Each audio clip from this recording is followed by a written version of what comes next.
Lumapit si Luo Fanyin. Galit na nagsabi, papanoorin mo lang ba na inaapi ang iyong pinakamamahal na anak? Pagkasabi nito, lalo pang natakot ang boss. Ito pala talaga ang anak ni Luo Chun. Nang maintindihan ni Luo Chun ang buong pangyayari, agad na naging napakasama ng kanyang ekspresyon. Ganap nang natulala ang boss. Tanging kay Mo Feng lang siya makatingin. Si Mo Feng ay hindi rin gaanong natulala. Hindi alam kung paano haharapin ang sitwasyon. Malamig na nagtanong si Luo Chun. Bigyan mo ako ng paliwanag. Natakot ang boss hanggang sa maihi sa salawal. Hindi. Ito ay isang hindi pagkakaunawaan. Boom! Isang sipa ang nagpatalsik sa boss. Sinabi ni Luo Chun. Ang boses niya ay puno ng galit.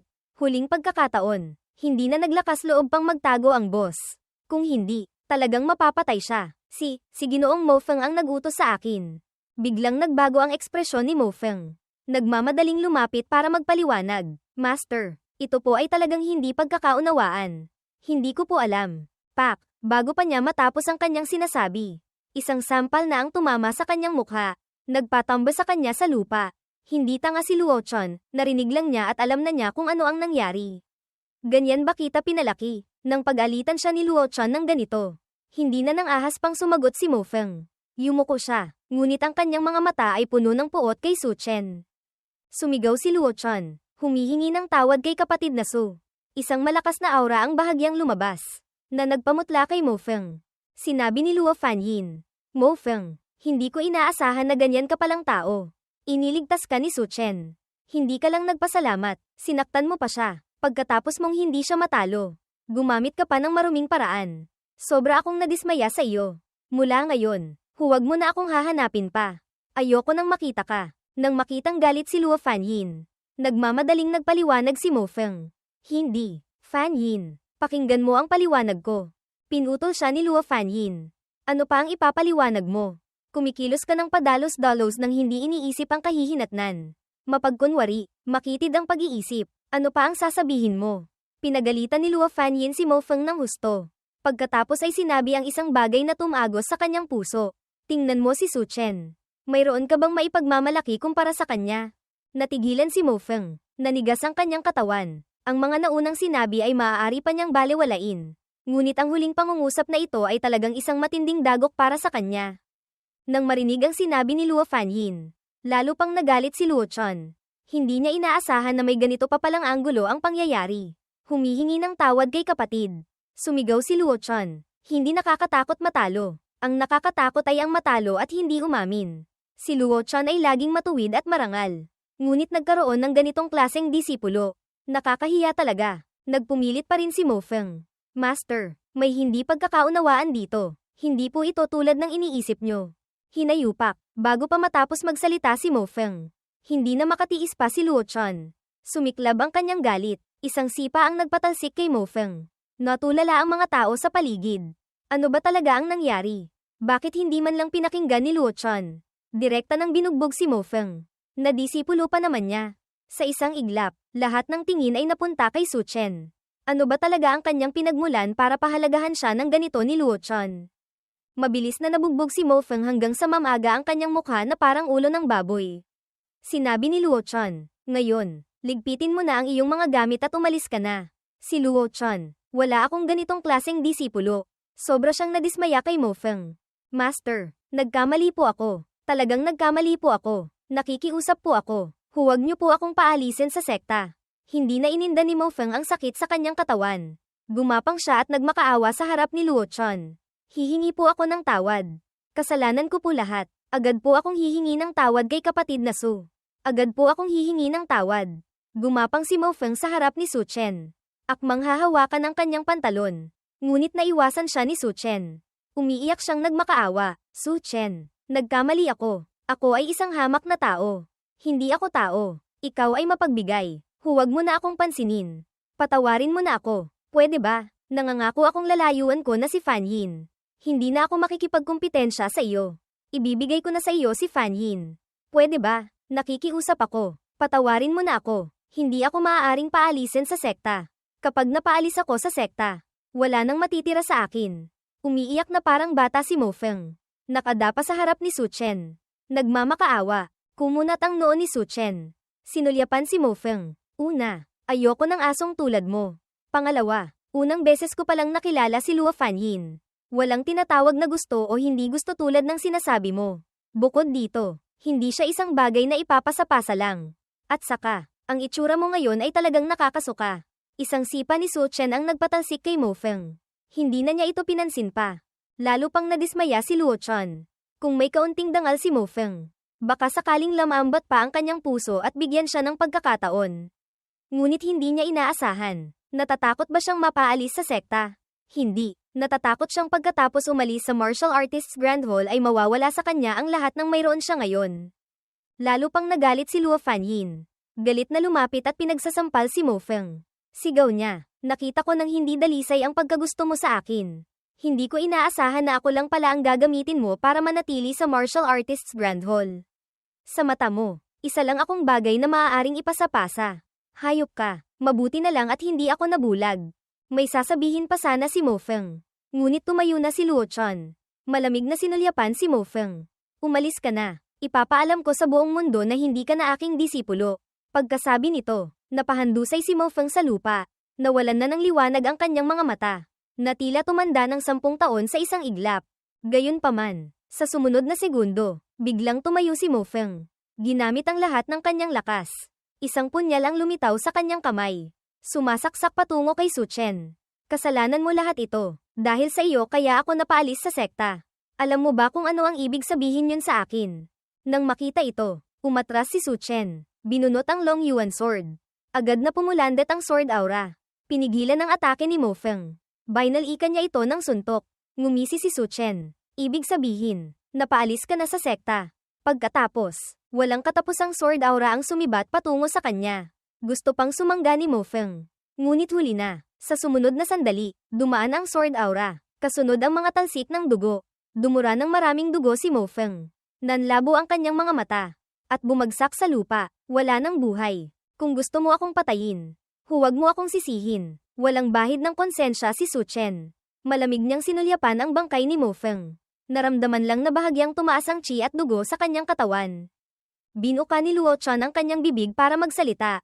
Ngunit hindi na itinuloy. Balak niya sanang pigilan si Mo Feng. Ngunit huli na. Lumingon si Su Chen kay Luo Chun at nagsabi, Kuya Luo, nakita mo naman. Siya ang unang gustong pumatay sa akin. Nang marinig ito ni Luo Chun, umiling siya. Pagkatapos ay ikinaway ang kanyang kamay para ipakuha ang bangkay. Sa tabi, ang boss ay natakot na ng husto. Paano niya hindi makikita ang kahalagahan ni Su Chen sa puso ni Luo Chun? Nahanda pa niyang paalisin si Mo Feng sa sekta. At siya, isa lang siyang ordinaryong negosyante. Sa pag-iisip nito, hindi na ininda ng boss ang sakit sa kanyang katawan. Gamulong siya sa harap ni Su Chen. At nagsimulang magmakaawa. Ginoong Su, nagkamali po ako. Talagang alam ko na pong nagkamali ako. Si Mo Feng po ang pumilit sa akin. Wala po akong intensyong saktan kayo. Tingnan niyo po, naayos na po ang hindi pagkakaunawaan. Maaari niyo po ba akong patawarin? May matatanda po akong magulang at maliliit na anak. Kumunat ang noo ni Su Chen. Pagkatapos ay nangaasar na nagsabi, Isa lang naman akong pekeng tao. Bakit mo ginagawa yan? Nang marinig ito, natakot ang boss. Nagmamadaling sinampal ang sarili. Nagkamali po ako. Ako po ang may mata at walang nakikita. Nagkasala po ako sa inyo. Ginoo, karapat-dapat po akong mamatay. Nagkasala po ako. Nakikiusap po ako. Ginoong Su, bigyan niyo po ako ng pagkakataong makabawi. Sabi ng boss, na tila may naisip. Nagmamadaling gumapang para kunin ang token na ibinato niya. Inialay ito gamit ang 2 kamay. Karapat-dapat po akong mamatay. Nabulag po ang aking mga mata at hindi nakilala ang inyong katauhan. Ginoo, kinuha ni Su Chen ang token. Hindi na pinansin ang boss. Ang ganitong klaseng taong kung saan ang hangin. Doon umiihip, opportunist. Ayaw na niyang tingnan pa. Hindi na siya nagsalita pa. Ngunit hindi ito pinalagpas ni Luo Fanyin. Malamig siyang ngumisi at nagsabi, Ngayon, alam mo nang bulag ka. Hindi ba't napakayabang mo kanina? Sinasabi mong peke ako, at sinasabi mo pang ikaw ang tatay ni Hallmaster Luo. Pinagpawisan ng malamig ang boss. Ang ganitong mapangahas na salita, kahit patayin pa siya ni Luo Chun ngayon. May dahilan siya, nautal siya. Alam ko na pong nagkamali ako. Dahil po sa aking mabahong bibig. Hindi po ako tao. Nakikiusap po ako. Binibini. Bigyan niyo po ako ng daan para mabuhay. Inalis ni Luo Fanyin ang ngiti sa kanyang mukha. Ang kanyang boses ay medyo malamig na parang isang dominanteng babaeng CEO. Umalis ka na. Hindi kailangan ng martial artists Grand Hall ang basurang tulad mo. Salamat po, Binibini. Salamat po, Ginoong Su. Natakot ang boss hanggang sa maihi sa salawal. Gumapang na tumayo, at tumakbo papalayo. Mabilis na nakatanggap si So Chen ng text message. Ang kanyang account ay nakatanggap ng 100 milyong yuan. Siguro ito ang bayad pinsala mula sa boss kanina. Hindi niya mapigil ang sabihin. Ang pagnenegosyo sa mga martial artist ay sobrang kumikita. Ang mga ordinaryong tao ay nagtatrabaho ng husto sa buong buhay nila para lang magkaroon ng sapat na makakain at maisusuot. Habang ang mga martial artist ay madaling kumikita ng 10-10 milyon. Daan-daang milyon. Hindi nakakagulat na maraming tao ang gustong maging martial artist. Sinabi ni Luo Fanyin. Siyempre, malaki nga ang kinikita ng mga martial artist. Ngunit kasabay nito, palagi rin silang nahaharap sa panganib ng kamatayan. Taon-taon, ang bilang ng mga martial artist na namamatay sa kamay ng mga demonyong hayop ay isang nakakatakot na numero na. Paano pa kaya sa Abyss, VC Su? Bilang anak ng Hallmaster ng Martial Artists Grand Hall. Bagamat hindi pa siya direktang nakaranas nito. Narinig na niya itong binanggit ni Luo Chan. Hindi tumutol si Su Chen. Dahil ito naman talaga ang katotohanan. Ang pagdating ng Abyss, ang mga nilalang mula sa ibang lahi ay lumabas mula sa Abyss. Napakalakas. Noong una, hindi mabilang na mga henyo ang namatay. Nagbayad ng napakalaking halaga ang sangkatauhan para maitaboy lang ang mga nilalang mula sa ibang lahi pabalik sa Abyss. Ngunit kasabay ng paglitaw ng Abyss, lalo pang lumakas ang pagbabalik ng espiritual na enerhiya. Ang mga hayop ay nag-mutate at naging mga demonyong hayop. Lumabas sila mula sa kalaliman ng kagubatan at mabilis na sinakop ang ilang mga lungsod. Ngayon, ang lugar na tinitirhan ng mga tao ay kalahati na lang kumpara sa dati. Sa madaling salita, hindi lang kailangang labanan ng sangkatauhan ang mga nilalang mula sa ibang lahi sa Abyss. Kundi kailangan din nilang mag-ingat sa mga demonyong hayop sa lupa. Napakahirap ng sitwasyon. Sa sandaling iyon, tumawa si Luo Chan at nagsabi, "Kung interesado ka, maaaring ipagkatiwala ko sa iyo ang pamamahala ng tindahang ito. Nasa iyo na kung paano mo ito pamamahalaan. Libre ang upa. Kailangan mo lang magbigay ng 5% ng taunang kita." Bago pa siya makatanggi, mayroon nang nag-aasikaso ng mga papeles para rito. Pinigilan niya ang taong iyon at casual na nagsabi, "Hindi kaya nagkakamali si Luo Chan. Wala talaga siyang intensyong ganito." Nagmamadali siyang nagsabi, "Hindi po, Kuya Luo. Baka po talagang nagkakamali kayo. Wala po akong intensyong ganyan. At saka, hindi po ako marunong mamahala ng negosyo." Muling tumawa si Luo Chan at nagsabi, "Walang problema. Magpapadala ako ng tao para tulungan kang mamahala. Hindi mo kailangang mag-alala." Natigilan si Su Chen. Ibig sabihin ba nito ay wala siyang gagawin? Uupo lang at maghihintay ng pera. Mabilis na dinala ang kontrata. Pumirma si Luo Chan roon at ibinigay kay Su Chen. Napansin ni Luo Fanyin ang pag-aalinlangan ni Su Chen at diretsong nagsabi, "Su Chen, pirmahan mo na. Ituring mo na lang itong pasasalamat ko sa pagligtas mo sa akin." Nang marinig ito ni Su Chen, bahagya siyang ngumiti. Kung gayon, napakahalaga pala talaga ng regalo mong ito. Pagkasabi nito, kinuha niya ang panulat at pumirma. Ang mga may-ari ng tindahan sa tabi ay inggit na inggit. Ang lokasyong ito ay isang gintong lugar, ang taunang upa ay umaabot sa 10-10 milyon. At kailangan pang magbigay ng 10% ng kita. Ngunit pagdating kay Su Chen, libre ang upa, at 5% lang ng kita ang kailangang ibigay. Huwag maliitin ang 5% na ito. Para sa isang tindahang tulad nito, ang 5% na ito ay maaaring ilang milyon, o kahit 10-10 milyon. Sa mga taong nanunood, hindi pa rin nawawala ang pagkabigla sa mukha ni Leng Mengqiu. Masyado na kasing maraming sorpresa ang dinala sa kanya ni Su Chen. Isang 6-star Chi and Blood Realm ang nakatalo sa isang 3-star Chi Sea Realm. Ang pinaka-naiinis ay syempre si Lu Qingxian. Akala niya ay tapos na ang buhay ni Su Chen.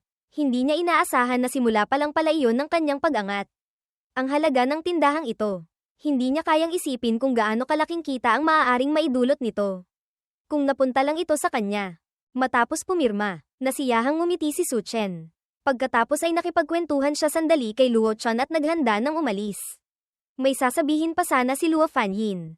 Ngunit nakitang umalis na si Su Chen. Kaya't nilunok na lang niya ang kanyang sasabihin. Napansin ni Luo Chan ang ekspresyon ni Luo Fanyin at hindi napigil ang tuksuhin ito.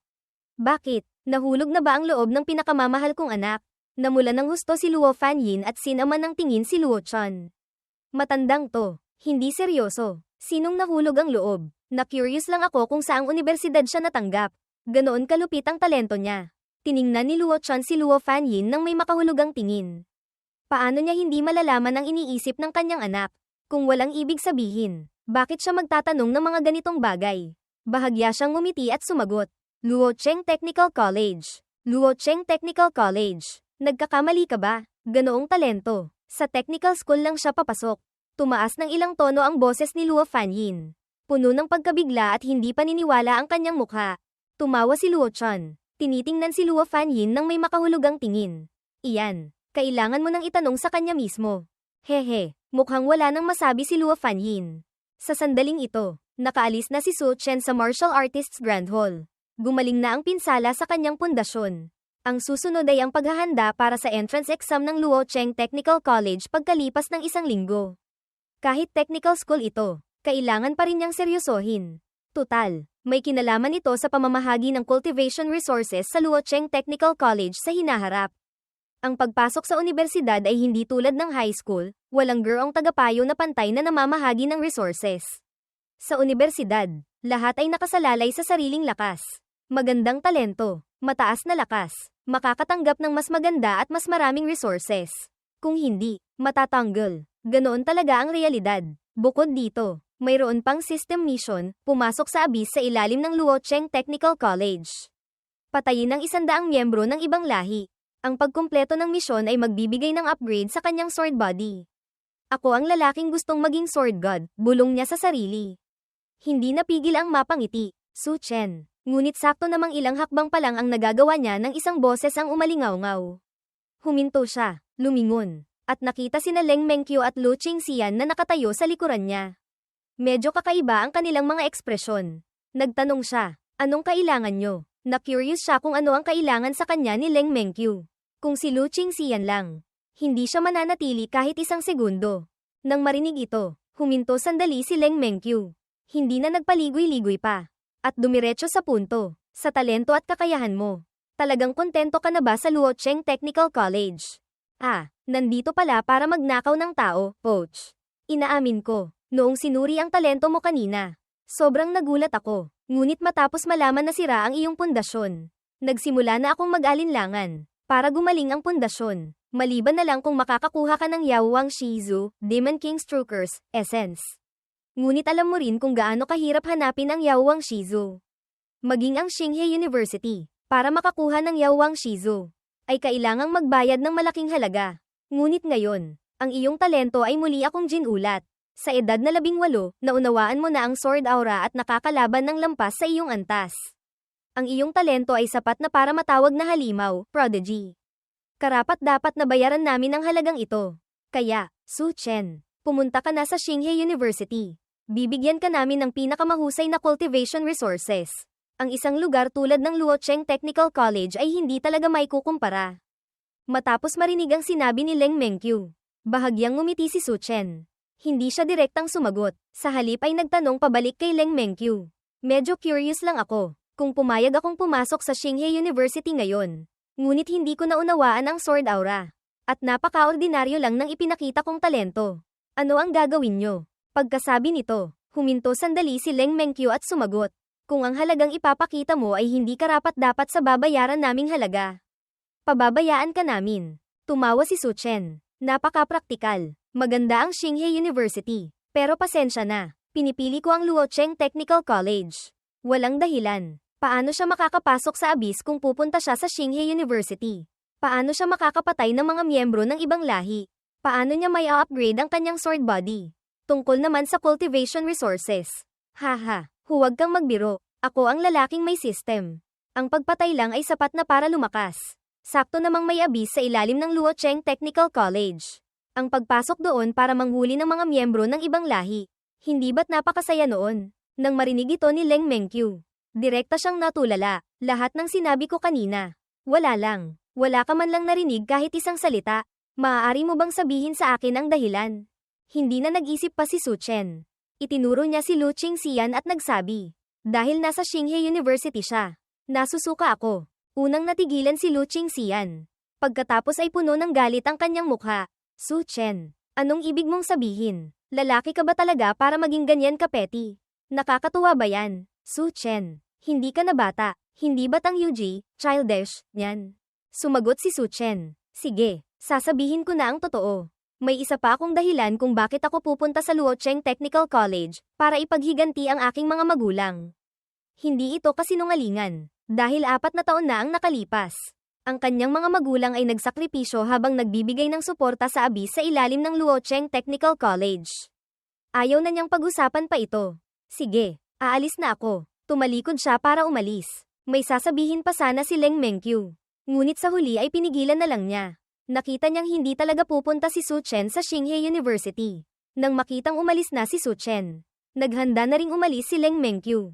Ngunit nanatiling nakatayo si Lu Qingxian. Sinabi niya, "Guro, mauna na po kayo. May kailangan pa po akong asikasuhin." Nang marinig ito, hindi na nag-isip pa si Leng Mengqiu at umalis mag-isa. Ang resulta, sa sumunod na segundo, sumunod si Lu Qingxian sa likuran ni Su Chen. Sa sandaling ito, nakatayo si Su Chen sa kanto ng kalye. Sa tapat ay ang residential area kung saan siya nakatira. Ngunit si Lu Qingxian ay nakatayo sa harap niya. Hinaharangan ng kanyang daan. Umiiyak si Lu Qingxian na parang ulan. Su Chen, ganyan ka ba talaga kawalang puso? Naiinis na si Su Chen. May sakit ka ba? Sinabi ko nang wala na tayong pag-asa. Nasusuka na ako kapag nakikita kita. Talagang wala nang masabi si Su Chen. Hindi niya alam kung saan kumukuha ng kumpiyansa si Lu Qingxian. Palaging sobrang kumpiyansa sa sarili. Naalala niya ang salitang delusional. Sinabi ni Lu Qingxian, Hindi ako naniniwala. Sinabi mong mamahalin mo ako habang buhay. Aalagaan mo ako habang buhay. Nakalimutan mo na ba lahat iyon? Ngayon, ako ang nagkamali. Nadala lang ako ng bugso ng damdamin. Pero sinaktan mo na ako. Minura mo na ako. Dapat hamupa na ang galit mo. Magbati na tayo. Ha? At saka, alam mo naman na magaling akong magnegosyo. Hindi ba't may tindahan ka na ngayon sa Martial Artists Grand Hall? Ibigay mo sa akin iyon. Tiyak nakikita iyon ng maraming pera para sa iyo. Walang tigil sa pagsasalita si Lu Qingxian. Basang-basa ng luha ang kanyang mukha. Ang hindi nakakaalam. Iisipin pang ikaw ang walang kwentang ama na nag-abandona kay Lu Qingxian. Nang marinig ang sinabi ni Lu Qingxian, naintindihan na ni Su Chen. Kaya pala siya hinahanap ni Lu Qingxian para makipagbati dahil pala sa tindahan sa Martial Artists Grand Hall. Kailangang aminin na magaling magplano si Lu Qingxian. Ngunit hindi siya papayag. Sinabi niya, "Umalis ka na agad." Pagkasabi nito, akma na siyang aalis. Ayaw nang manatili pa kahit isang segundo. Hindi ako aalis. Sinabi mong mamahalin mo ako habang buhay. Hindi mo ako pwedeng tratuhin ng ganito. Sabi ni Lu Qingxian. Sumugod para pigilan si Su Chen. Galit na galit din si Lu Qingxian sa kanyang puso. Kaka-break lang nila. Tapos itong hinayupak na ito ay biglang umangat na parang saranggola. Ang pinsala sa kanyang pundasyon. Hindi ito naging hadlang sa kanya. Bagkos ay naging daan pa para umangat siya ng husto. Hindi niya kayang panoorin lang siyang lumipad ng mataas. Kaya't gusto niyang makipagbati sa kanya. Kaya binigyan niya si Su Chen ng pagkakataong magpakabait sa kanya. Hindi niya inaasahan na hindi lang ito tinanggihan ni Su Chen. Binugbog pa siya. Lalo pang nagalit si Lu Qingxian. Ngunit matapos pag-isipang mabuti, si Su Chen ngayon ay hindi na si Su Chen noon. Kaya't nagpasya siyang baguhin ang kanyang paraan kung hindi uobra ang matigas. Gagamitin niya ang malambot. Ay, mukhang hindi maganda ang tiyempo ko. No, naiinis na si Su Chen sa kanyang puso. Akmang sisipain na si Lu Qingxian nang makarinig siya ng pamilyar na boses. Tumingala siya at nakita si Luo Fanyin na nakatayo sa ilalim ng poste ng ilaw sa kabilang kalye. Parehong natigilan sina Su Chen at Lu Qingxian. Pagkatapos, lumapit si Luo Fanyin. Natural na kumapit sa braso ni Su Chen. Tiningnan si Lu Qingxian. At nagsalita, "Binibining Lu, ikaw ang humingi ng hiwalayan. Ngayon, bakit mo ginugulo ang boyfriend ko? Dahil ba nakita mong mayaman na siya at may kapangyarihan? Gusto mo na namang makibahagi sa pera niya?" Nagkunwaring nagulat si Luo Fanyin. Pagkasabi nito, parehong natulala sina Lu Qingxian at Su Chen. Kailan pa naging girlfriend si Luo Fanyin? Nang mabisto, nagmamadaling nagpaliwanag si Lu Qingxian. Ngunit ang kanyang tono ay tila napakahina. "Nagsisinungaling ka. Wala akong ginagawang ganyan." Sinabi niyang mamahalin niya ako habang buhay. Aalagaan niya ako habang buhay. Hindi ako naniniwalang kaka-break lang namin. Kasama mo na siya. Talaga, gusto mong marinig mula sa kanya mismo. Ngumiti si Luo Fanyin. Kahit sa Chiji, aura, disposition, o itsura, mas lamang siya kay Lu Qingxian. Lumingon siya kay Su Chen. Malakas na kinurot ang baywang nito. Sabihin mo sa kanya, boyfriend ba kita? Kahit gaano pa katanga si Su Chen. Naintindihan na niya ang ibig sabihin ni Luo Fanyin. Oo, ako nga ang boyfriend ni Luo Fanyin. Hindi niya alam kung bakit. Nang sabihin niya ang tatlong salitang, boyfriend. Ang kanyang tono ay halatang medyo mahina. Agad ding namula ang mukha ni Luo Fanyin. Sinabi ni Luo Fanyin, ngayon, pwede ka nang umalis. Mula ngayon, huwag mo nang guluhin pa ang boyfriend ko. Ayaw maniwala ni Lu Qingxian. Galit na sumigaw. Hindi maaari. Imposible. Nagsisinungaling kayo. Nagtutulungan kayong dalawa para lokohin ako. Muli siyang sumulyap ng masama kay Luo Fanyin. Galit na nagsabi. Sinabi niyang mamahalin niya ako habang buhay. Ikaw na haliparot. Kayong dalawang aso. Huwag niyong angkinin ang perang para sa akin. Si Lu Qingxian, na tila nababaliw, ay direktang sumugod. Parehong natulala sina Su Chen at Luo Fanyin. Anong pera ang para sa kanya? Umalis ka. Nagalit na si Su Chen. Hindi na napigilan pa. Sumuntok siya. May intensyong pumatay na. Ngunit ang suntok na ito ay tumama sa isang maitim na mahabang espada. Naglabas ng tunog ng pagtama ng metal. Si Lu Qingxian ay nailigtas din sa pagkakataong iyon. Tumingin si Su Chen at nakita na ang hamarang sa kanyang atake ay isang lalaking estudyanteng nakaitim. Sinabi ng estudyante, iba talaga ang malaking syudad. No, gabi na, may palabas pang ganito. Tiningnan niya si Su Chen ng may pangmamaliit. Mukha ka namang tao, pero halatang umaasa lang sa babae. Isang white face, pretty boy, kept man. Galit na galit ako sa mga tulad mo. Tumayo siya sa harap ni Su Chen. Sa likuran, isa pang babaeng estudyante ang umaalalay kay Lu Qingxian. Marahang inaalo ito. Sa isang iglap, 4 pang lalaking estudyante ang lumapit at pinalibutan sina Su Chen at Luo Fanyin. Nang makita ni Lu Qingxian na hindi mahina ang cultivation ng mga taong ito, umikot ang kanyang mga mata at umiyak na parang ulan. Nagsumbong siya. Itong walang utang na loob na ito. Nang magkaroon ng bago, kinalimutan na niya ako. Ang dati niyang kasintahan. Hinanap ko siya para humingi ng paliwanag. Pero ipinagtanggol pa niya itong haliparot na ito at sinaktan ako. Malakas ang iyak ni Lu Qingxian. Ang hindi nakakaalam. Iisipin talagang siya ang biktima. Ang lalaking estudyanteng may hawak na espada, na nagngangalang Wang Lin, ay malamig na sumigaw. Walang problema. Ako ang bahala sa iyo.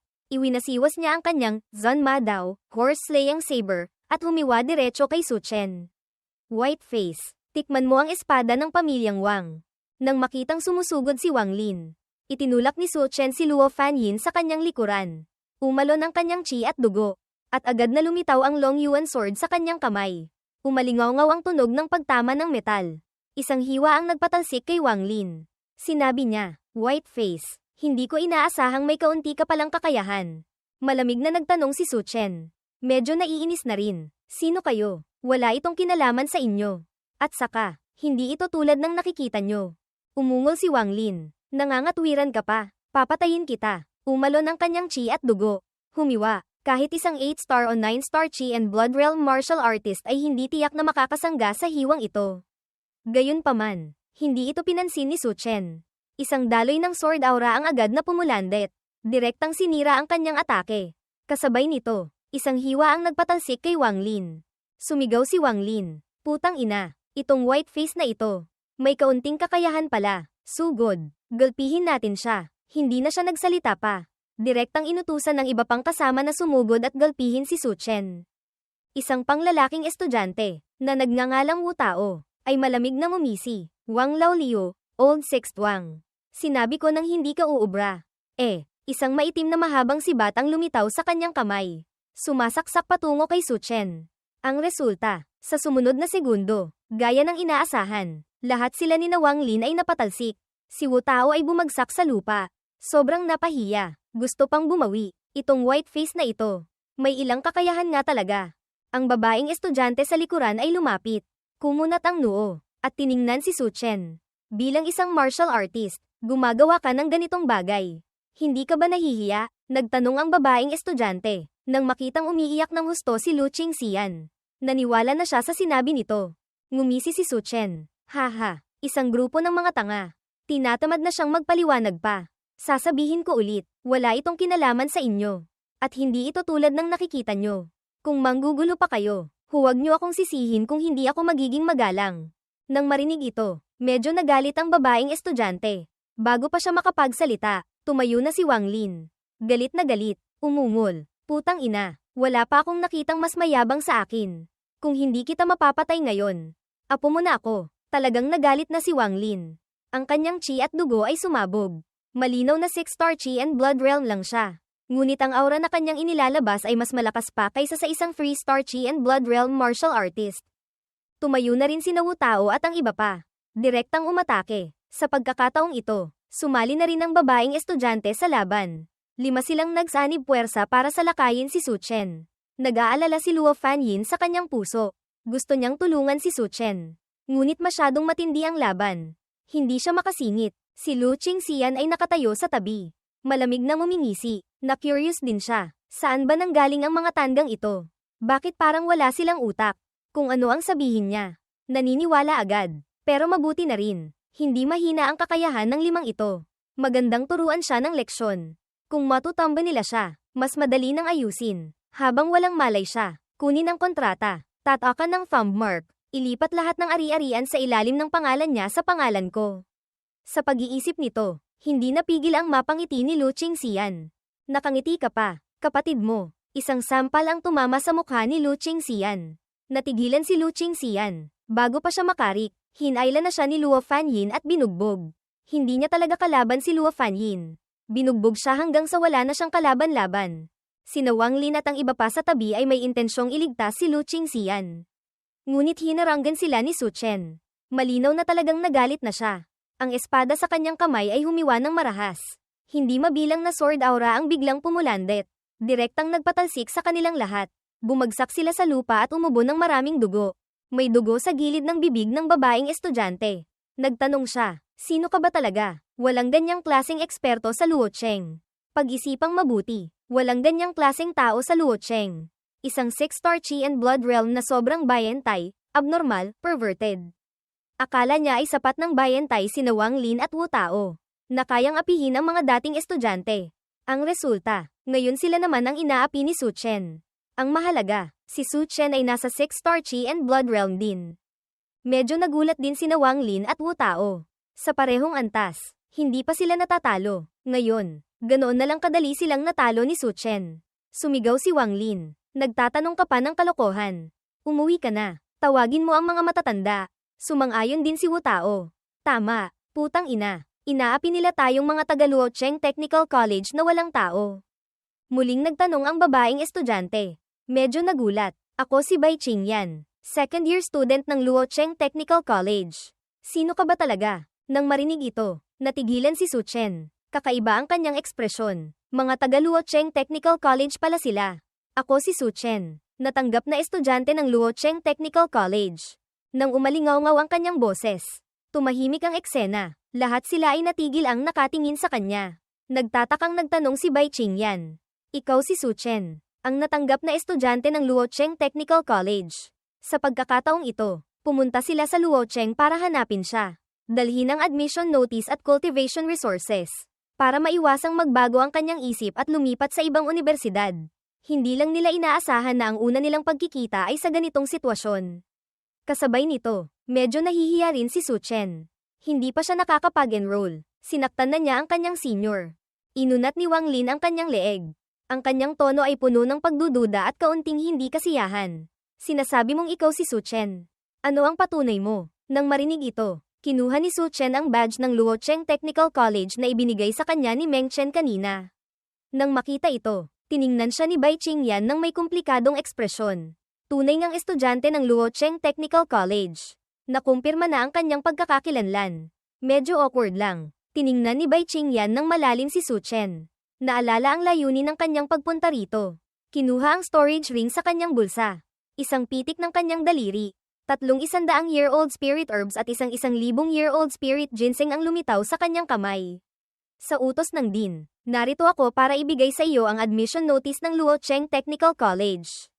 Ito ang cultivation resources na espesyal na ipinadala sa iyo ng Dean. Hindi maganda ang tono ni Bai Qingyan. Ang nangyari kanina ay nagpasama ng kanyang impresyon kay Su Chen. Inaamin niyang maganda ang talento ni Su Chen. Ngunit hindi talaga maganda ang kanyang karakter. Isang tipikal na, zonan, scumbag, playboy. Kinuha ni Su Chen ang admission notice at mga spirit herbs. Kumunat ang noo. Alam kung ano ang ibig sabihin nito. Hindi na nagpakipot pa at itinago ito. Sa sandaling ito, tapos na rin ang laban ni Luo Fanyin sa tabi. Si Lu Qingxian ay lalo pang naging parang ulo ng baboy.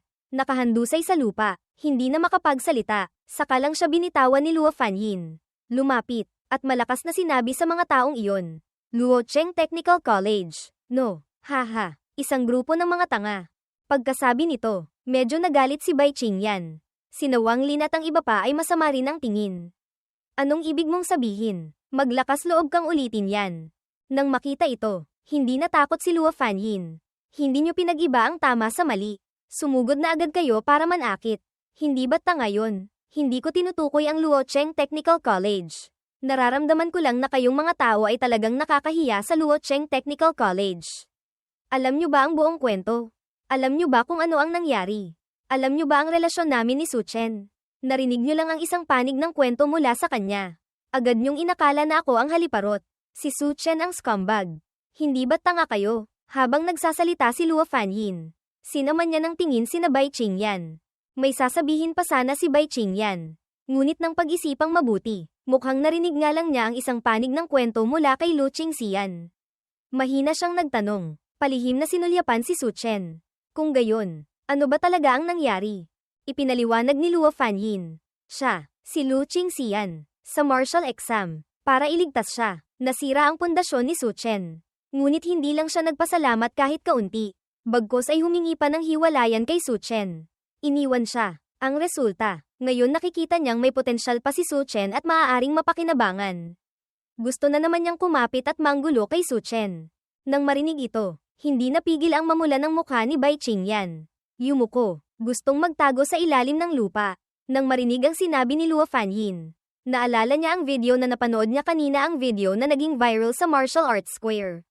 Unang hiwa ng espada, hiwain muna ang minamahal. Ang mga pangunahing tauhan sa video ay sina Su Chen at Lu Qingxian.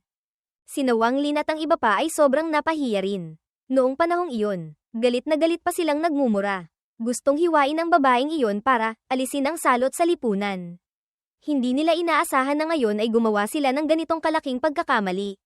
Naging napaka-awkward ng banwigi, atmosphere. Tanging ang ungol ng sakit ni Lu Qingxian na nakahandusay sa lupa ang naririnig. Tiningnan ni Luo Fanyin si Su Chen at nagsabi, "Pasensya na, ha? Ayoko lang kasing ma-misinterpret ka nila. Malinaw namang hindi mo kasalanan." Ito ang mga nalaman niya tungkol kay Su Chen matapos itong umalis. Umiling si Su Chen. Pakiramdam niya ay mabuti na rin ito. Ayaw niyang magpaliwanag. Tinatamad siyang magpaliwanag. Ngunit kung hindi siya magpapaliwanag, baka kung ano-ano ang sabihin ng mga taong ito pagbalik nila. Hindi pa siya nakakapag-enroll. Sira na agad ang kanyang reputasyon. Walang problema. Kailangan ko pang magpasalamat sa iyo sa pagtulong mong magpaliwanag. Nang marinig ito ni Luo Fanyin, ngumiti siya. Sa sandaling ito, ang pinaka-nahihiya ay si Bai Qingyan. Pasensya na, nagkamali kami ng akala sa iyo. Sina Wang Lin at ang iba pa ay masama ang mukha. Nahihiyang humingi ng tawad. Inunat lang ang kanilang mga leeg at nagsabi, "Nabugbog mo na kami." Tapos na yun. Bahagyang ngumiti si Su Chen. Tumango. Nang makita ito, lumapit si Wang Lin. May tusong ngiti sa mukha. "Kapatid, hindi masama ang kakayahan mo. No, malapit na ang entrance exam. Interesado ka bang bumuo ng grupo? Narinig ko na sa entrance exam na ito. May mga miyembro ng Luo Cheng Technical College Student Union na sasali. Ang mga iyon ay maituturing ng elite students ng paaralan. Mayroon ding grupo ng mga Westerners, dayuhan. Matagal ko nang kinaiinisan ang mga asong iyon. Gusto mo bang magtulungan tayo para bugbugin sila at agawin ang kanilang school points?"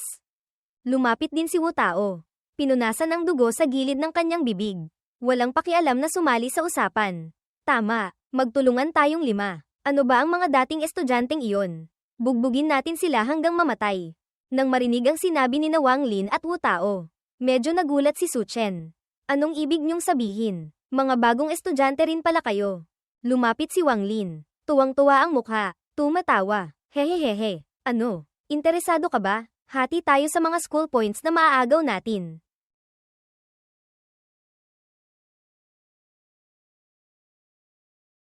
Lumapit din si Wu Tao at nagsabi, "Sa Akademya ng Cultivation, hindi maaaring mawala ang school points. Ang bagay na ito ay parang pera sa labas, kung wala ka nito. Mahihirapan kang gumalaw. Ang ilang daang school points lang na ibinibigay ng akademya bawat buwan ay talagang hindi sapat para sa cultivation. Nang marinig ito, kumunat din ang noo ni Su Chen. Talagang hindi niya alam ang mga bagay na ito. Si Bai Qingyan na nakatayo sa tabi ay mahinang nagsabi rin. Tama iyon, 200 school points lang bawat buwan. Talagang hindi sapat para sa cultivation. Kailangan naming tumanggap ng mga karagdagang misyon para kumita ng school points. Sa pagkakataong ito na dinala ko ang mga gamit para sa iyo. Nangako ang dean na bibigyan ako ng 1,000 school points. Kung hindi, hindi rin ako pupunta. Kumunat muli ang noo ni Su Chen at nagtanong. Napakalakas ba ng mga tao mula sa Student Union? Ang Student Union ay isang alyansa na binuo ng lahat ng elite students sa Luocheng Technical College. Kabilang ang pinakamalalakas sa lahat ng 4 na taon ng mga estudyante. Ang pinakamahina ay nasa Cheesy Realm Cultivation na. Para makasali sa Student Union. Bukod sa sariling lakas, mayroon pang isang mandatoryong requirement, kailangang nakapasok na sa abyss, nakipaglaban, at nakapatay ng miyembro ng ibang lahi.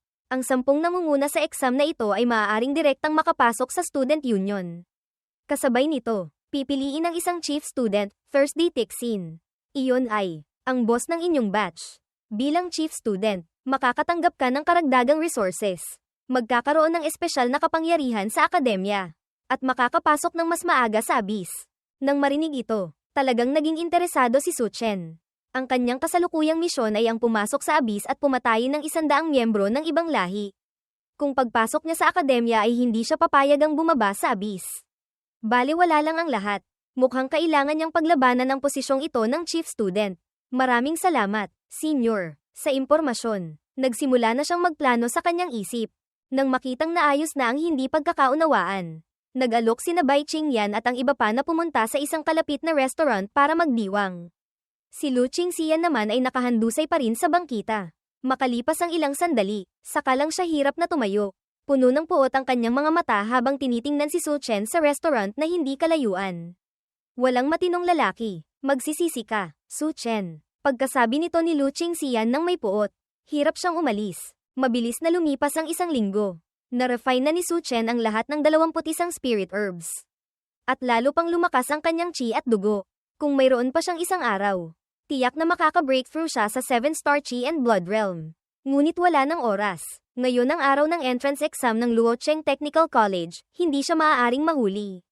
Tara na. Paglabas niya ng pinto, handa na sina Wang Lin at Wu Tao. Agad na umalis ang tatlo. Patungo sa Luocheng Technical College. Matatayog na puno ang tumatakip sa buong kalangitan. Sa tuktok ng Luoshan matatagpuan ang Luocheng Technical College. Nang makarating ang tatlo, ang paanan ng Luoshan ay puno na ng mga estudyante. Lahat ay mga bagong dating na naghihintay para sa entrance exam. Sa isang tingin, karamihan ay nasa 2-star at 3-star Chi and Blood Realm Cultivation, maging ang 4-star ay napakadalang. Tutal, ang mga may ganitong lakas ay nakikipagkumpitensya para sa mas magagandang akademya. Sino ba naman ang pupunta sa isang technical school? Sakto namang isang malamig na parang yelong aura ang lumabas. Agad na nagpatahimik sa maingay na grupo ng mga estudyante. Isang figurang nakaputi ang lumitaw. Lahat kayo ay mga bagong estudyante ng Luocheng Technical College. Susunod, haharapin ninyo ang entrance exam ng Luocheng Technical College. Sasabihin ko ng maikli ang ilang patakaran. Pagkatapos magsimula ang exam, bawat isa sa inyo ay bibigyan ng isang student ID card na mayroong 200 school points. Ituring nyo itong basic school points sa pagpasok. Ngunit kung mapapanatili nyo ang mga school points na ito hanggang sa makapasok kayo sa Luocheng Technical College. Depende na iyan sa inyong kakayahan. Dito sa Luoshan, may mga dating estudyante na nakaabang sa loob para agawin ang inyong mga school points. Siyempre, maaari kayong bumuo ng sarili ninyong grupo. At maaari rin kayong mag-agawan sa isa't isa. Tungkol naman sa mga patakaran. Walang patakaran. Simple lang ang sinabi ng figurang nakaputi. Bahagyang ngumiti, at naglaho. Tanging ang kanyang boses na lang ang umalingaw-ngaw. Ang hindi makakapasok sa Luocheng Technical College bago lumubog ang araw ay ituturing na bagsak. Maaari nang umuwi. Matapos ang ilang sandali ng pagkabigla, natanggap na rin ng tatlo ang kanilang mga student ID card. Nang ibigay kay Su Chen ang kanyang ID card, mahinang sinabi ni Bai Qingyan, Su Chen, huwag kang magpabeya. Sa pagkakataong ito, mahigit 4,000 ang mga bagong estudyante. Maaaring kalahati ang matanggal. Mahina pa siyang nagdagdag. Bukod dito, sa pagkakataong ito, Hindi ko alam kung anong halaga ang ibinayad ng dean para makahanap ng ilang mga taong may magandang talento. Kabilang doon ang isang bagong estudyante na umabot na sa 7-star Chi and Blood Realm. Pagkasabi nito, maging si Su Chen ay natigilan. Medyo hindi makapaniwala, 4,000 na bagong estudyante ng Luocheng Technical College. Tapos kalahati ang tatanggalin. Anong klaseng operasyon ito? At nagbayad pa ng malaking halaga para humanap ng ilang mga henyo. Ano ang balak ng Luocheng Technical College? Kumunat ang noo ni Su Chen. Pagkatapos ay nagpasalamat kay Bai Qingyan. Salamat. Sina Wang Lin at Wu Tao sa tabi ay kalmado lang. Natila alam na nila ang mga bagay na ito. Ngunit pareho silang marunong makiramdam at nanahimik na lang. Nang papasok na sila sa Luoshan, isang kaguluhan ang narinig. Umalis kayo. Isang grupo ng mga dilaw na baboy. Sigawan na may kasamang tunog ng pananakit ang umalingaw-ngaw. Tumingin si Su Chen sa direksyong iyon at nakita ang isang grupo ng mga taong may blonde na buhok at asul na mga mata. Mayayabang ang mga mukha, napapalapit. Anong klaseng basurahan ito? Ang polusyon din ng hangin. Isang nasa katanghaliang gulang na lalaking nakasuot ng uniforme ng Luocheng Technical College ang nagmamadaling yumuko at sumagot. Opo, opo, opo. Ang hangin dito sa Huaxia ay mabaho talaga. Pansamantala po muna kayong magtiis. Pagdating po sa akademya, agad ko pong ipapaayos sa dean ang pinakamagandang tirahan para sa inyo. Ngunit ang entrance exam po ngayon ay kailangan nyo pa ring salihan ng kaunti. Pero huwag po kayong mag-alala. Formalidad lang po ito. Ang nanunuyong tono ng lalaki ay ikiniling ng maraming tao sa paligid. Puno ng pangmamaliit ang kanilang mga tingin. Nang makita ito, isang bakas ng galit din ang lumitaw sa mga mata ni Bai Qingyan. Ngunit wala siyang magawa. Ang mga foreign students na ito ay nakakatanggap ng pinakamagandang resources. Ngunit wala silang ginagawang matino sa akademya. Araw-araw, kung hindi nakikipag-away, nanggugulo. Ang mahalaga, walang magawa ang akademya para disiplinahin sila. Medyo na-curious si Su Chen. Kung gayon, bakit hindi sila paalisin sa paaralan? Sa unang tingin pa lang, nasuklam na siya sa grupong ito. Lalo na sa taong yumuyuko at nanunuyo. Mas nakakasuklam pa kaysa sa mga foreign students. Nagpatuloy si Bai Qingyan. Ang grupong ito ay pawang mga putik na hindi kayang paidran, walang pag-asa. Mga basura ng lipunan. May kaunting koneksyon ang kanilang mga pamilya kaya naipasok sila sa Huaxia. Ginagamit nila ang resources ng Huaxia para mag-cultivate. Tapos nanggugulo sila kung saan-saan sa Huaxia. Muli siyang nagpayo, sa loob ng akademya, mas mabuting huwag kang makisalamuha sa kanila. Walang sinabi si Su Chen. Malamig lang na sumulyap si Wang Lin. Pagkatapos ay diretsyong pumasok ang tatlo sa Luoshan. Pagpasok pa lang sa loob, naramdaman agad ni Su Chen na mas makapal ang espiritual na enerhiya sa paligid kumpara sa labas. Ngunit hindi pa sila nakakapag-adjust sa kapaligiran nang makaramdam sila ng panganib.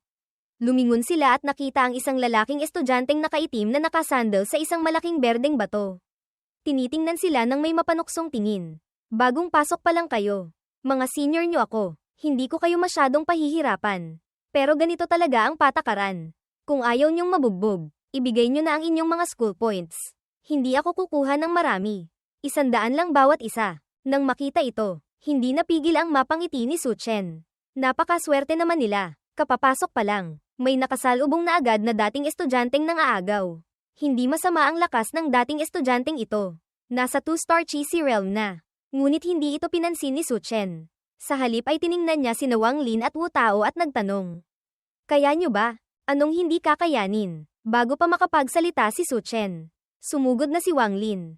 Agad ding sumunod si Wu Tao. Malamig na ngumisi ang dating estudyante. Alam niyang ang mga bagong estudyanteng ito ay pawang mga kulang sa palo. Tulad niya noong bagong pasok pa lang siya.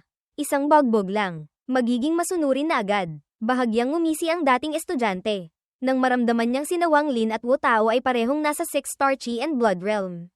Medyo nagulat siya. Mukhang ang dalawang ito ay mga directly admitted students ng akademya. Malaki siguro ang ginastos nila para makapasok. Ngunit ano naman ngayon? Siya ay nasa 2-star Chi si Realm. Hindi siya natatakot. Ngunit sa sumunod na segundo, direkta siyang natulala. Kaka-engage pa lang nila. Hindi pa nga siya nakakarik. Napahandusay na siya. At mula simula hanggang wakas, hindi pa kumikilos si Su Chen. Hindi ka rin pala magaling. No, akala ko pa naman napakalakas mo. Ang yabang-yabang mo pa. Ang mga salita ni na Wang Lin at Wu Tao ay lalo pang tumagos sa kanyang puso. Ang dating estudyanteng nakahandusay sa lupa, mas masahol pa sa patay ang pakiramdam. Nagsimulang pagdudahan ang sarili. Ngumisi si Wang Lin. Ibigay mo na ang iyong mga school points. Hindi makapaniwala ang dating estudyante. Isang bagong estudyante ang nangaagaw ng kanyang school points. Baligtad na ang mundo.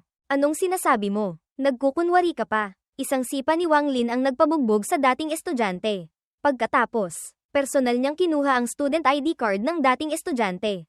Ikinaskes sa sarili niyang card. At inilipat ang lahat ng 800 school points ng dating estudyante sa kanyang card. Sinabi ni Wu Tao ang isang bagay na lalo pang tumagos sa puso. Isang pulubi, 800 school points lang pala. Naiiyak na ang dating estudyante. Anong klaseng katwiran ito? Inagawan na nga siya. Pinagtawanan pa siyang mahirap. Ang 800 school points na ito ay pinag-ipunan niya ng matagal. Balak pa sana niyang mangagaw ng kaunti sa entrance exam ng mga bagong estudyante. Hindi niya inaasahan na pagdating pa lang niya. Naagawan na siya agad ng mga bagong estudyante. Kung kakalat ito, hindi na siya makakapagpakita pa. Maaari na siyang mag-drop out na lang. Sobrang nakakahiya. Ang mga naaga na school points. Alam nila ang gagawin at ibinigay kay Su Chen. Ngumiti si Su Chen. Kung gayon, sa akin muna ito. Pagdating sa akademya, saka na natin hahatiin. Ngunit sa pagkakataong ito, hindi ako kumilos. Kaya hindi ako kukuha. Nang marinig ito, parehong nanahimik sandali sina Wang Lin at Wu Tao. Alam nila kung ano ang inaalala ni Su Chen. Agad na sinabi ni Wang Lin. Ganito na lang, ang 800 school points na ito. Kami ni Wu Tao ang maghahati sa 8. Ang natitirang 2 ay para sa iyo. Sa susunod, ganoon din. Kung sino ang mas maraming ginawa, siya ang kukuha ng mas malaki. Ikaw na lang ang magtala. Tapos sabay-sabay na nating hahatiin. Sinabi ni Wu Tao. Pakiramdam niya ay mas mabuting si Su Chen na lang ang gumawa nito. Kung ipagkakatiwala kay Wang Lin ang pagtatala, hindi siya mapapalagay, tiyak na mandaraya ito. Ganoon din ang iniisip ni Wang Lin, kung ipagkakatiwala kay Wu Tao ang pagtatala. Hindi rin siya mapapalagay. Sumang-ayon si Wang Lin. Sige, ganyan na ang usapan. Wala akong tutol. May sasabihin pa sana si Su Chen. Ngunit direkta nang nagpasya si Wang Lin. Ngumisi si Su Chen at nagtanong sa dating estudyante. Senior, sabihin mo nga, sa pagkakataong ito, sino-sino sa inyong mga dating estudyante ang dumating? Gaano sila kalakas? Para alam namin kung paano haharapin. Pagkasabi nito, agad na nagbago ang ekspresyon ng dating estudyante. Kung iba ang nagtanong, tiyak na iisipin niyang gusto lang malaman para makaiwas. Ngunit nang magtanong ang tatlo, pakiramdam niya ay balak ng tatlong ito na mangagaw sa mga dating estudyante. Hindi ito maaaring sabihin. Pagkasabi ng dating estudyante, sa sumunod na segundo ay direkta na siyang isinabit ni Su Chen sa puno. Kung ayaw mong magsalita, huwag mo akong sisihin. Ha? Pagkasabi nito, walang awa niyang binugbog ang dating estudyante. Kumaibat ang mga gilid ng bibig ni Wang Lin at Wu Tao. Bigla nilang naramdaman na si Su Chen pala ay hindi rin mabuting tao. Talagang nagkamali sila ng tingin sa kanya. Sabihin mo, hindi mo sasabihin. Nagtulungan ng tatlo para bugbugin ang dating estudyante. Isang brutal na pagpapahirap, lalo pang ginanahan si Wang Lin habang bumubugbog. Paminsan-minsan, may mga bagong estudyanteng dumadaan. Nang makita ang eksenang ito, natakot sila ng husto. Putang ina, hindi ba't entrance exam ito? Sobrang brutal naman. Ang mga dating estudyanteng ito, napakasama, sa mata ng mga bagong estudyante. Ang tatlo kina Su Chen ang mga dating estudyante, habang ang taong nakasabit at binubugbog ay tiyak na isang bagong estudyante. Hindi na makayanan pa ng dating estudyante.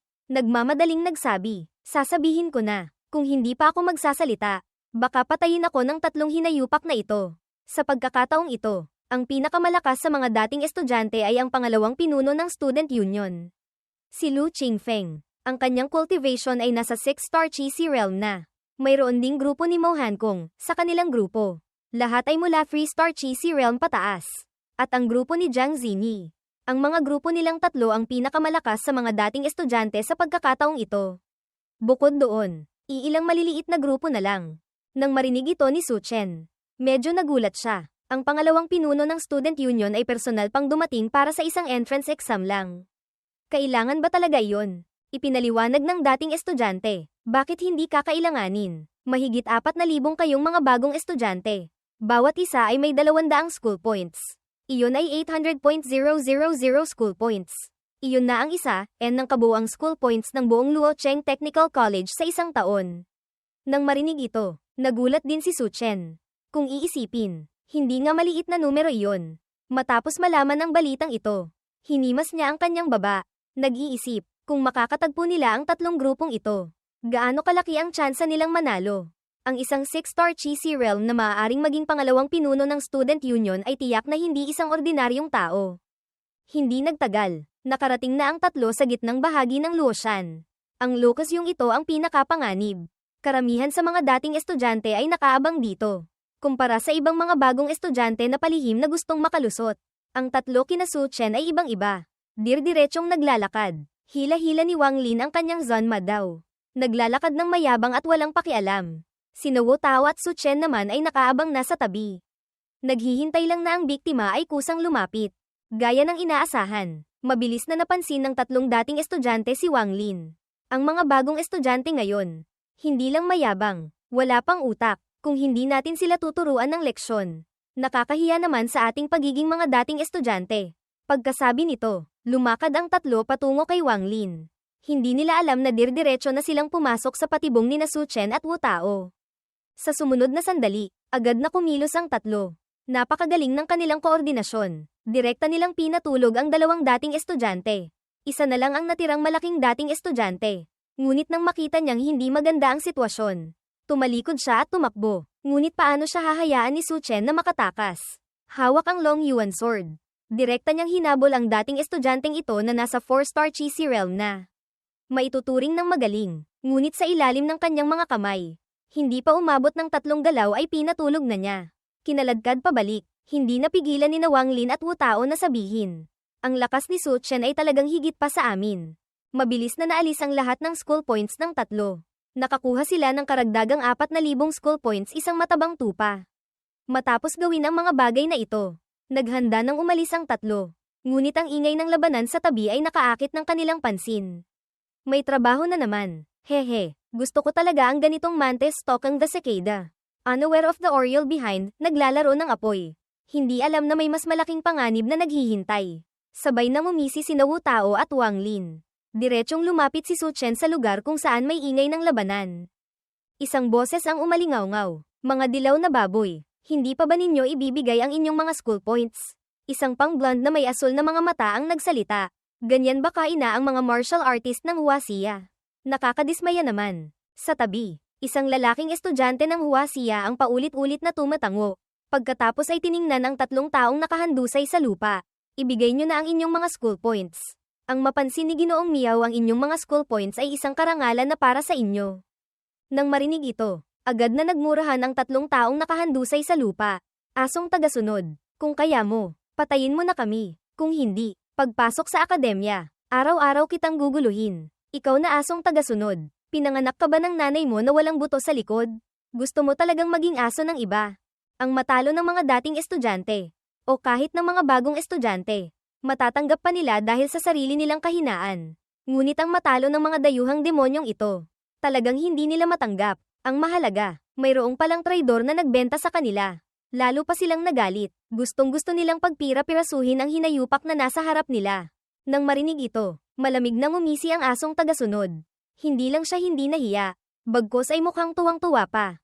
Kalokohan. Ang mapansin ni Ginoong Biao ay isang karangalan na para sa akin.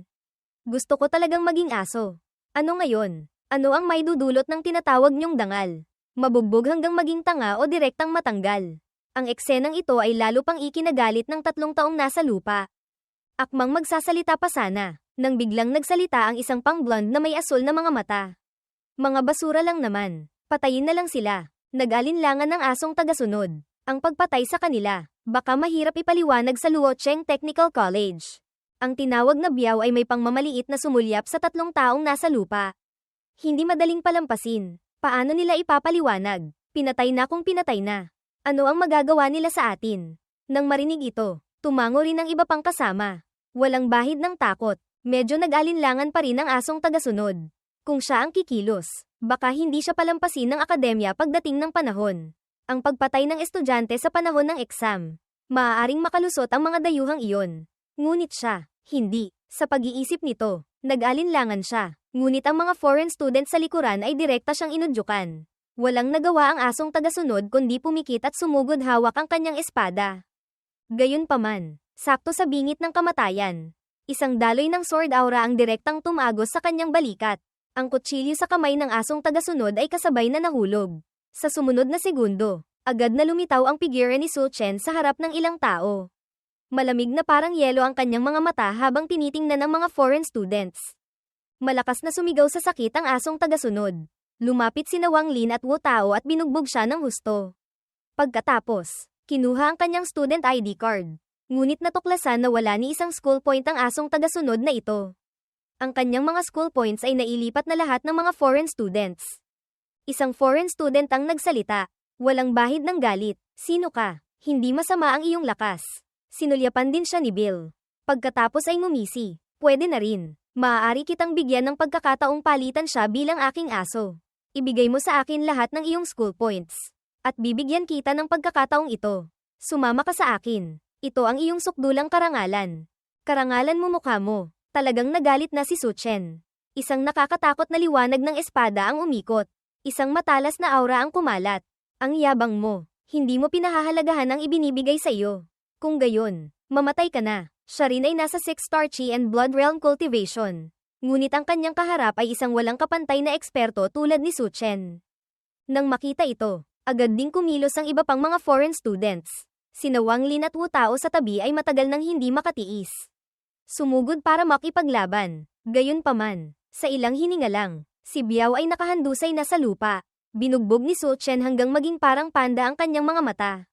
Lintik, baboy na patay. Naglakas loob kang saktan ako. Lagot ka na. Ire-report kita sa itaas. Papagbayarin kita ng buhay mo. Pak, sinampal siya ni Su Chen. Ang suntok ay direktang nagpatalsik ng ilang ngipin ni Bill. Ikaw ang bumasag ng mga binti nila. Tama ba? Nang marinig ito ni Biao, mayabang pa rin ang kanyang mukha. Oo, ano ngayon? Ako ay mula sa marangal na imperyo ng araw na hindi lumulubog. Naglakas loob kang saktan ako. Hindi ka palalampasin ng inyong din. Ihahagis niya kayo para patayin para mapakalma ang galit ng imperyo ng araw na hindi lumulubog. Tinatamad ng makipag-usap pa si Su Chen. Isang sipa ang direktang pumili sa dalawang binti ni Bill. Sumigaw sa sakit si Bill. Nagmumura, ngunit dinampot siya ni Su Chen ng bato at isinubo sa kanyang bibig. Ang iba pang mga foreign students ay pinilayan din at tinakpan ang mga bibig. Pagkatapos, ang kanilang mga student ID card ay hinalughog lahat. Umabot sa 10.000 ang kanilang mga school points. Direkta itong inilipat lahat ni Su Chen. Saka lang niya tiningnan ang asong tagasunod na nakahandusay sa lupa.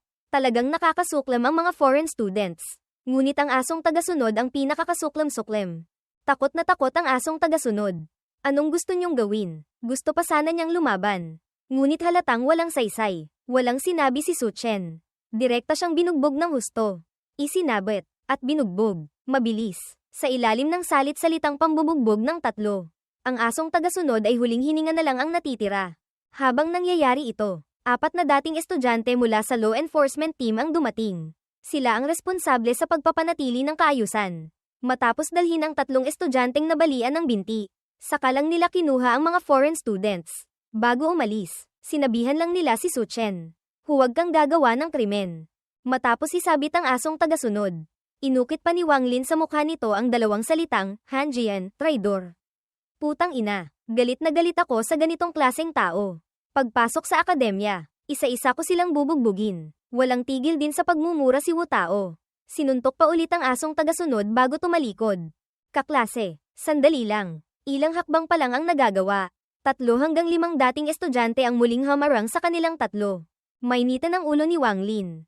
Itinutok niya ang kanyang Zanma daw sa isang dating estudyante. Anong kailangan nyo? O gusto nyong agawin ang aming mga school points? Umalis na kayo agad. Sinabi rin ni Wu Tao nang may mapanuyang tingin. Kanina, walang lumabas na dating estudyante. Ngayon, biglang may lumitaw na ilan. Nang marinig ito, nahiya ang mga dating estudyante hanggang sa gustong maghukay ng butas para pagtaguan. Mayroon din kaming sariling mga paghihirap. Ang grupong iyon ay may mga pribilehiyo. Ngunit hindi pa nila natatapos ang kanilang sinasabi. Nagalit na si Wang Lin at sumugod. Duwag. Kung duwag ka, sabihin mo ng duwag ka. Sa harap nyo mismo inaapi ang inyong mga kababayan. Tapos may mukha pa kayong magtago. Kung ako kayo, mas gugustuhin ko pang pilayin ang sarili kong cultivation at umuwi para maghakot ng dumi. Kapag naghahakot ng dumi, takpan nyo ang inyong mga mukha. Hindi dahil sa takot sa baho, kundi dahil nakakahiya. Walang pakundangan si Wang Lin. Pinagalitan niya ang mga dating estudyante hanggang sa wala na silang mapagtaguan. Nagalit din si Su Chen at nagtanong, ang mga martial artist ba ng Huaxia? Kailan pa naging ganito kaina? Kung sabihin nilang hindi nila alam o hindi nakita, pwede pa, pero nakita na nila lahat. Tapos nagtatago pa sa dilim at nagkukunwaring hindi nakikita. Sa totoo lang, nakakainis pakinggan. Ang mga taong iyon ay pawang mga nakababatang estudyante nila. Ngunit pinanood lang nila na binabasag ang mga binti ng kanilang mga nakababatang estudyante at pinapahiya. Ito ang pinakaikinagagalit ni Su Chen. Yumuko ang mga dating estudyante sa kahihiyan. Hindi alam kung paano sisigot. Pakiramdam nila ay wala na silang mukhang may haharap. Wala na silang magawa. Takot sila. Matapos silang pagalitan, hindi umalis si Su Chen. Sa halip ay tiningnan sila. Ano, gusto nyo pa bang agawin ang aming mga school points? Isang payat na lalaki, na may matang parang daga, ang nagsalita, hindi naman aagawin. Hihiram lang ng kaunting school points. Ngunit hindi pa niya natatapos ang kanyang sinasabi nang takpan ng isa pang tao ang kanyang bibig. Gusto pa sanang magpaliwanag, ngunit ayaw nang makinig pa ni Su Chen sa kanilang paliwanag. Direkta siyang kumilos. Iwinasiwas ang Long Yuan sword. Pumulandet ang sword aura, ang kanyang napakagaling na sword technique, na parang isang sword immortal na bumaba sa lupa, ay naging dahilan para hindi makaiwas ang mga dating estudyante. Natataranta silang sumasangga. Malakas na nagmura si Wang Lin. Aagawan niyo kami. Kung hindi namin kayo aagawan, dapat magpasalamat na kayo. Iwinasiwas niya ang kanyang Zanma daw. Isang nakakatakot na Daochi, Saber Chi, ang lumabas. Wala pang isang minuto, napabagsak na niya silang lahat sa lupa. Ngunit hindi tumigil si Su Chen. Sa halip ay dinaganan niya ang mga dating estudyanteng ito at binugbog ng husto. Isang matinding bugbugan. Si Wu Tao naman ay binaligtad ang kanyang mahabang sibat. Ginamit ang hawakan nito na parang bakal na pamalo. At walang tigil na hamampez. Mas malala pa si Wang Lin. Dinampot niya ang isang malaking bato sa tabi at walang habas na ipinukpok. Hanggang sa mabasag ang bato. Ang mga kaawa-awang sigaw ng mga dating estudyante ay yumanig sa buong Luotian. Umalingaw-ngaw sa buong kagubatan. Ang mga miyembro ng law enforcement team na nanunood mula sa malayo ay kumaibot ang mga gilid ng bibig. Ngunit hindi sila nang ahas na lumapit para pumihil. Ang mga bagong estudyante ngayon ay talagang napakabayantay, abnormal, perverted. Bawat isa sa kanila ay nasa Chi and Blood Realm cultivation lang. Ngunit inaapi nila ang mga dating estudyanteng ito na nasa Chi Si Realm. Sobrang mayabang. Pinagpaigan ni Su Chen ang kanyang mga kamay. Dinampot ang wrench na nahulog sa lupa. Sa ilalim ng gulat na mga tingin ni Wang Lin at Wu Tao. Isinuksok niya ito pabalik sa kanyang damit. Umubo si Su Chen at nagsabi, Kuko, mahilig ako sa makina. Kaya normal lang na may dala akong wrench. Di ba? Walang sinabi sina Wang Lin at Wu Tao. Talagang hindi ka mabuting tao. Sino ba namang matinong tao ang magdadala ng wrench kapag nasa labas? Hinalughog nila ang mga student ID card ng mga dating estudyante at muling nakakuha ng 6,000 school points. Isinabit niya silang lahat sa puno bago umalis. Nang makalayo na ang tatlo, saka lang ng ahas na lumapit ang mga miyembro ng law enforcement team. Nagmamadaling ibinaba sila. Pagkatapos ay walang lingon likod na dinala sila pabalik sa akademya para gamutin. Kalahating araw pa lang ang nakalipas. Mahigit 20.000 school points na ang nasa kamay ng tatlo. Ito ay talagang isang napakalaking numero. Dahil kahit hatiin pa nila ito ng pantay-pantay, bawat isa ay magkakaroon ng halos 7,000 school points. Maging maraming dating estudyante ay walang ganyang karaming school points. Marami pang dating estudyante na ilang school points lang ang natatanggap bawat buwan. Matapos kumalat ang balita mula sa law enforcement team, ilang dating estudyante ang naging interesado. Hindi naniwala, at sadyang hinanap ang tatlo. Ngunit walang eksepsyon. Lahat sila ay binugbog ng husto. Tama iyon. Talagang walang pakialam. Pagkatapos bugbugin, lahat ng school points ay inilipat. Pagkatapos ay isinabot ang tao. Hindi pa natatagalang nakasabit. May mga miyembro na naman ng law enforcement team na palihim na dumating para ibaba sila at dalhin para gamutin. Siguro dahil sa nangyari sa mga foreign students kanina. Galit na galit ang tatlo. Ang kanilang impresyon sa mga dating estudyanteng ito ay sobrang sama na. Sa bawat kilos nila, gumagamit sila ng killing moves. Napakalupit. Sa sandaling ito, nanginginig ang ilang dating estudyante. Nanunumpa sila. Talagang hindi sila pumunta para guluhin si Su Chen. Ngunit wala siyang pakialam. Basta makita niyang dating estudyante. Hinaharangan niya agad. Isang dating estudyante ang nagmamadaling nagsabi. Nakababatang kapatid, kalma lang. Kalma ka lang muna. Una, Talagang hindi kami pumunta para guluhin kayo. Pangalawa, kami ay kabilang sa law enforcement team na nagpapanatili ng kaayusan. Hindi kami mga kalahok sa kompetisyon na humahadlang sa inyo. Huwag na huwag kayong magkakamali.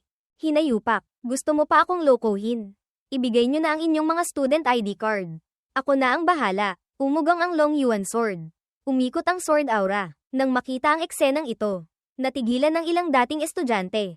Ang bagong estudyanteng ito, napaka-brutal. Putang ina, kapapasok pa lang. Naunawaan na agad ang sword aura. Maging ang kasalukuyang pinuno ng Luocheng Technical College Student Union. Nadalubhasa sa sword daw at may pinakamalakas na sword technique sa lahat ng estudyante ng Luocheng Technical College. Ay bahagya palang nakakaunawa ng sword aura. Isang pang dating estudyante ang nakakilala kay Su Chen. Tingnan mo siyang nakaitim. Hindi ba't iyon ang lalaking may dalang wrench? Nakababatang kapatid. Kalma ka lang muna. Talagang kami ang law enforcement team. Ngunit wala siyang pakialam. Binunot niya ang kanyang espada at diretsong sumugod.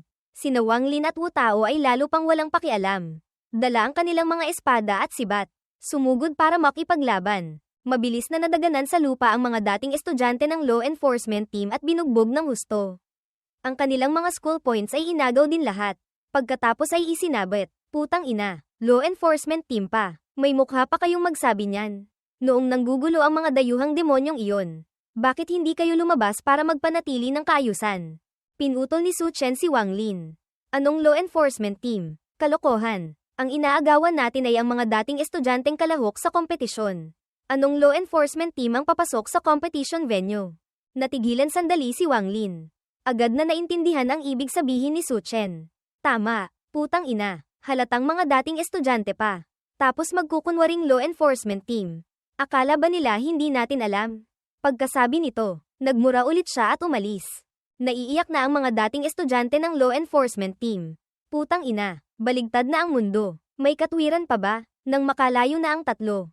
Saka lang sila ng ahas na hirap na kunin ang kanilang mga telepono para tumawag. Mabilis na isang matipunong lalaki ang dumating para iligtas sila. Pagkatapos ay humalakhak ng malakas. Pagkatapos, isang mensahe ang ipinadala sa grupo ng mga dating estudyante. Mga kapatid, mag-ingat kayo. Ang tatlong bagong estudyanteng magnanakaw na iyon. Pati mga miyembro ng law enforcement team ay inaagawan. Lalo na iyong nakaitim. Sobrang brutal. Hindi talaga nakikipag-usap ng matino. Kapag nakita nyo sila, tumakbo na kayo agad. Huwag nyong subukang makipag-usap sa kanila.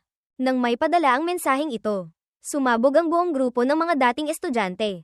Ang mga bagong estudyante ngayon, ganyan na kayabang, pati mga miyembro ng law enforcement team, nangangahas na saktan. Ito ay isang ganap na panghahamon sa autoridad naming mga dating estudyante. Hindi ito maaaring palampasin. Talagang hindi maaaring palampasin. Mabilis na natabunan ang mensahe. Mayroong hindi naniwala, mayroong nahirapang maniwala. At mayroon ding nag-isip na ang tatlo kina Su Chen ay talagang may kaunting kakayahan. Hindi maaaring maliitin. Tanging ang mga dating estudyanteng nabugbog ng husto ang nanahimik lahat. Binasa ni Lu Qingfeng ang mensahe sa kanyang telepono. Medyo seryoso ang kanyang ekspresyon. Halatang naging interesado na siya.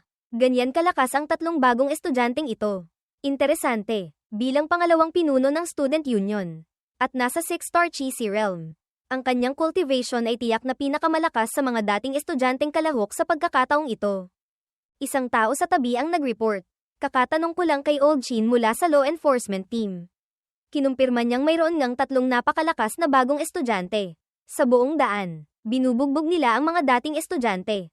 Pati mga miyembro ng law enforcement team ay sinasaktan. Sa madaling salita, basta makakita ng tao, inaagawan. Ngayon, baka mayroon na silang halos 30.000 school points.